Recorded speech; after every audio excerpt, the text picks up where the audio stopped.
Ողջույն սիրելիներս, մենք այսօր կպատրաստենք խնձորով պիրոգ։ Նախքան խնձորով պիրոգ պատրաստելը,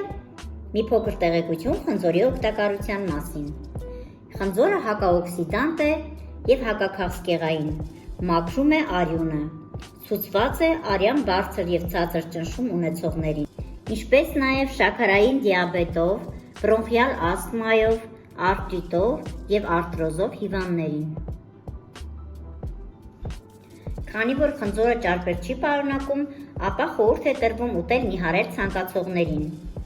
Խնձորը ունի նաև մի զամուղ հատկություն,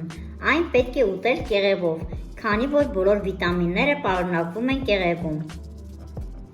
Այն հարուստ է կալիումով, կալցիումով, ֆոսֆորով, ցինկով, երկաթով և այլ վիտամիններով։ Խնձորից պատրաստում են մուրաբա, ջեմ, հյութեր, թեյ, չիր, մարմելադ, աղցաններ և խմորեղեն։ Հիմա կսկսենք պատրաստել խնձորով պիրոգ, որի համար անհրաժեշտ է խնձոր, շաքարավազ, ալյուր, հավկիթ, մածուն, սոդա, լիմոնի աղ, վանիլին, զայուղ և զարդարելու համար ընկույզ։ Այժմ տարայի մեջ լցնում ենք 4 բաժակ ալյուր, 1 բաժակ ու կես շաքարավազ և մյուս 4 բաղադրիչները։ Բոլորը խառնում ենք իրար և վրան ավելացնում ձուն, մածունը և բուսայուղը։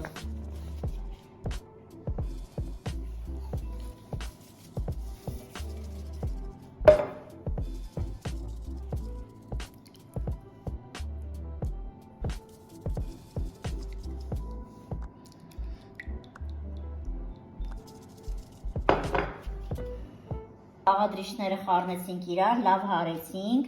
արդեն պատրաստ է խմորը։ Խմորը դնում ենք մի կողմ հանգստանալու և պատրաստում ենք արդեն միջուկը։ Արդեն կտրատել ենք խնձորը, քանի որ ես շատ եմ սիրում մրգային խառնուրդներ, խնձորի հետ խառնել եմ նաև կտրատած դեղց և սերկևիլ և վրան ավելացրել 2 գդալ շաքարավազ։ Իդեպ խնձորը կտրատում ենք կեղևներով։ Կտրատած խնձորը լցրեցինք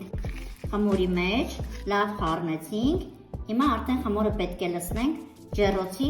տապակի մեջ։ Տապակը բուսայուղով պատում ենք և լցնում ենք խմորը։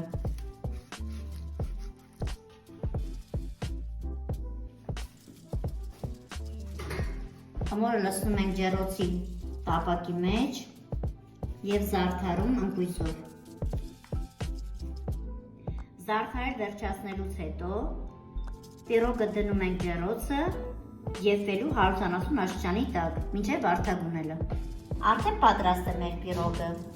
Այն շատ գեղեցիկ է ստացվել։ Չմոռանաք բաժանորդագրվել իմ յութուբյան ալիքին։